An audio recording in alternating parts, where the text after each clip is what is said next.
एकादशी व्रत को सभी व्रतों में श्रेष्ठ माना गया है। कार्तिक शुक्ल की एकादशी कब है और इसका क्या महत्व है, आज के इस वीडियो में हम लोग बात करने वाले हैं। कार्तिक मास चल रहा है। कार्तिक मास को धार्मिक दृष्टि से विशेष माना गया है। धनतेरस, दिवाली, गोवर्धन पूजा, छठ महापर्व कार्तिक मास के प्रमुख त्योहारों में से एक है।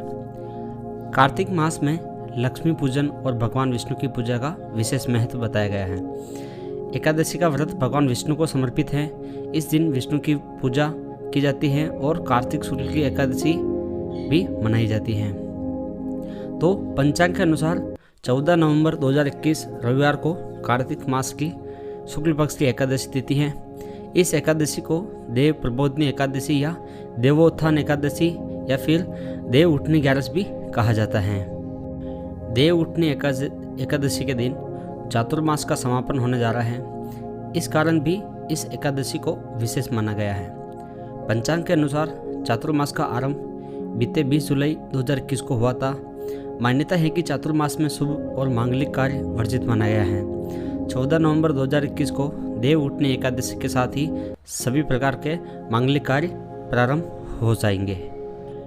मान्यता है कि चातुर्मास में भगवान विष्णु आराम करते हैं और देव शयनी एकादशी से भगवान विष्णु का शयन काल आरंभ होता है। देव उठनी एकादशी के दिन भगवान विष्णु का शयन काल समाप्त होता है। इसी के साथ चातुर्मास भी समाप्त हो जाता है।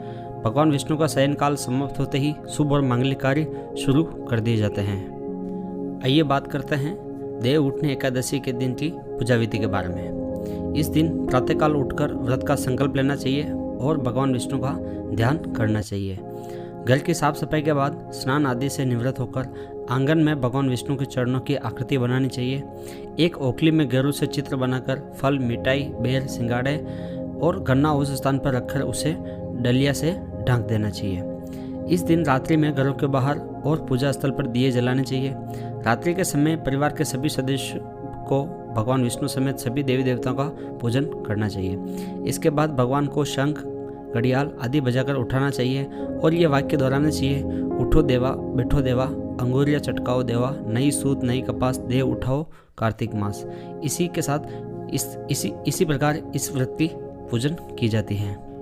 देव उठनी एकादशी के दिन तुलसी विवाह का भी आयोजन किया जाता है। इस दिन तुलसी जी की भगवान शालिग्राम से शादी की जाती है और तुलसी भगवान विष्णु को बहुत ही प्रिय है।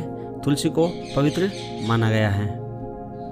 एक समय भगवान नारायण से माता लक्ष्मी जी ने पूछा, हे नाथ, आप दिन रात जागा करते हैं और सोते हैं तो लाखों करोड़ों वर्ष तक सो जाते हैं तथा इस समय में समस्त चराचर का नाश कर डालते हैं। इसलिए आप नियम से प्रतिवर्ष निंदा लिया करें। इससे मुझे भी कुछ समय विश्राम करने का मिल जाएगा।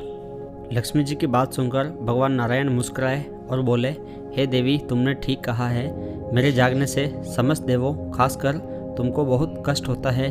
तुम्हें मेरी वजह से जरा भी अवकाश नहीं मिलता है। अतः तुम्हारे कथानुसार आज से मैं प्रतिवर्ष 4 मास वर्षा ऋतु में शयन किया करूँगा। उस समय तुमको और देवगणों को अवकाश मिलेगा। यह मेरी निद्रा अल्प निद्रा और प्रलयकालीन महानिद्रा कहलाएगी।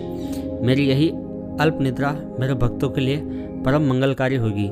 इस काल में मेरे जो भी भक्त मेरे शयन की भावना कर मेरी सेवा करेंगे और शयन व उत्थान के उत्सव को आनंदपूर्वक आयोजित करेंगे, उनके घर में मैं खुद निवास करूंगा। ये थी देव उठनी एकादशी के पीछे की पौराणिक मान्यता और कथा। तो वीडियो में बताई गई जानकारी आपको कैसी लगी वो आप कमेंट बॉक्स में अवश्य बताएं और बताई गई जानकारी अगर आपके लिए फ़ायदा करती है तो कमेंट में जय श्री कृष्णा अवश्य लिखें। और चैनल पर पहली बार आए तो चैनल को सब्सक्राइब करना ना भूलें और पास ही दिए गए बेल आइकन को ऑन कर दें ताकि ऐसी नई वीडियो की नोटिफिकेशन आप लोगों को तुरंत ही मिल सके। अपना कीमती समय देने के लिए बहुत बहुत धन्यवाद।